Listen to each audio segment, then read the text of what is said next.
Hello, welcome back. So I'm going to talk now about the alkali metals. The alkali metals are in group 1. So can you tell me how many electrons each element in group 1 has in its outer shell? I'll give you 2 seconds to think about that. The answer is 1 because it's in group 1.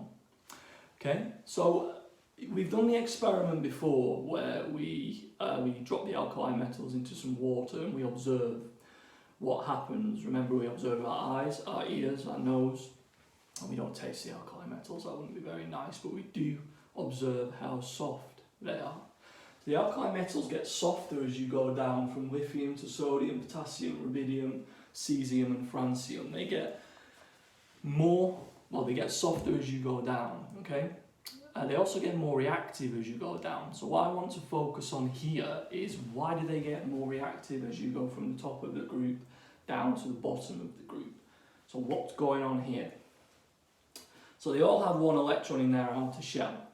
But you'll notice as you go down the group that the size of the atom increases. It actually has more shells as you go down the group. And this does make a difference. There's some key words that again I've commentated on your PowerPoint as well, and there's some supplementary questions on there that will help you with this.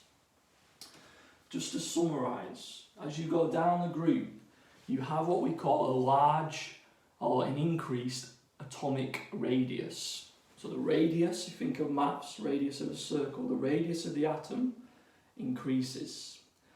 Okay? The radius of the atom increases, it makes it much more difficult for an atom to hold on to the electron. The positive charge, remember, is in the middle of the atom, so if it's further away, it's much more difficult for the atom to keep hold of that electron. It gets more difficult for it to hold on to it. There's also more shells in between the positive nucleus and this outer shell. Remember what I said in the previous video, it's the outer shell that's responsible for the chemistry of these elements, okay? So as this increases, there's more shielding, there's more shells in the way of the positivity in the nucleus. So again, it's going to make it easier for this electron to be lost. As you go down the group, it gets easier and easier and easier, and they get more reactive, which again we've observed for the first 3, the lithium, sodium and potassium, okay? More shielding, larger atomic radius. These are key ideas. Again, I've gone a little bit further on the PowerPoint commentary with this, but these are ideas I want you to keep. It's easier to lose the atom electron, so it gets more reactive as you go down the group, okay?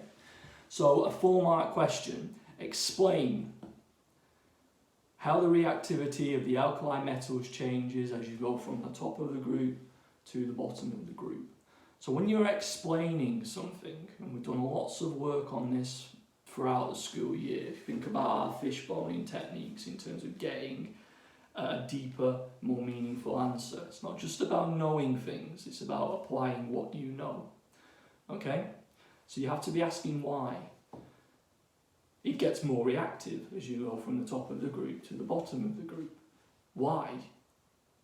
Because the atomic radius increases. Why does that have an impact? Because it's further away from the positive charge in the nucleus. Okay, what else is going on? There's some shielding. What is shielding? There are more shells in between the positive nucleus and the outer shell. So again, it makes it easier for that electron to be lost. Another sort of question you could be asked would be to compare the reactivity, or explain or compare and contrast or evaluate the reactivity between the alkali metals and the halogens, which I'm going to come on to in the next video.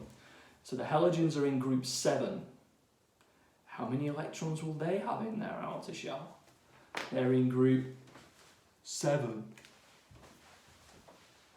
Just think on that one, please.